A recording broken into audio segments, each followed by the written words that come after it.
Assalamualaikum warahmatullahi wabarakatuh. Perkenalkan, saya Fitriana, NIM 191313 Prodi Agroteknologi A. Hari ini saya akan mempresentasikan materi kelentingan kami dari kelompok 2 yang beranggotakan Aksar, Dini Elvira, Asrul Sani Asrul, dan Waluddin Syam. Baiklah, langsung saja ke materi kelentingan. Adapun pengertian dari kelentingan, kelentingan merupakan suatu sifat atau sistem yang memungkinkannya kembali kepada stabilitas semula, bahkan untuk menyerap dan memanfaatkan gangguan yang menimbulkan dinamika atau perubahan kecil. Gangguan kecil suatu subsistem dapat diserap beransur-ansur, terutama apabila tidak ada tanda-tanda akan dekatnya suatu bahaya. Nah, adapun itu daya dukung dan strategi hidup. Adapun perbedaan antara daya dukung dan strategi hidup. Daya dukung lingkungan merupakan batas teratas dari pertumbuhan suatu populasi, di mana jumlah populasi itu tidak lagi didukung oleh sarana sumber daya dan lingkungannya yang ada. Yaitu yang kedua itu strategi hidup. Nah, strategi hidup biologi dikenal dengan adanya dua macam strategi hidup. Ada strategi hidup yang huruf R dan strategi hidup K.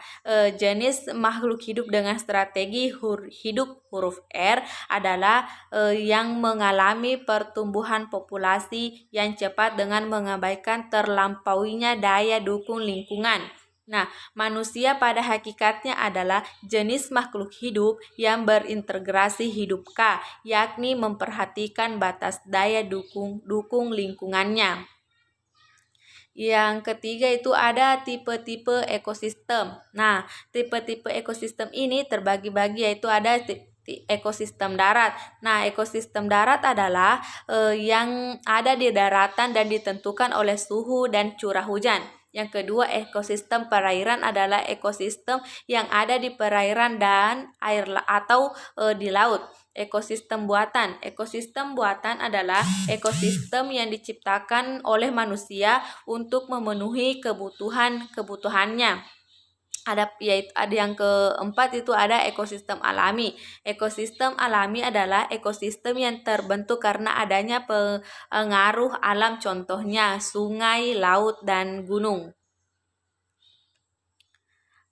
Adapun pengertian vegetasi. Vegetasi dalam ekologi adalah istilah keseluruhan komunitas tumbuhan di suatu tempat tertentu, mencakup baik perpaduan komunal dari jenis-jenis flora, penyusunannya maupun tutupan lahan yang dibentuknya.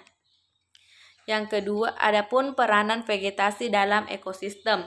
Ada 3 peranannya. Yang pertama itu sebagai perubahan terbesar dalam lingkungan karena mempunyai fungsi sebagai perlindungan sehingga mampu mengurangi radiasi matahari dan mengurangi temperatur ekstrim. Yang kedua sebagai peningkat energi jumlah seluruh ekosistem, dan yang ketiga sebagai sumber hara mineral.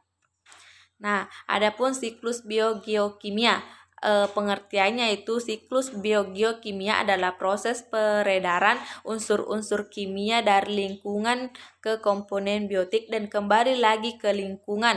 Proses ini terjadi secara berulang-ulang dan tidak ada batasnya.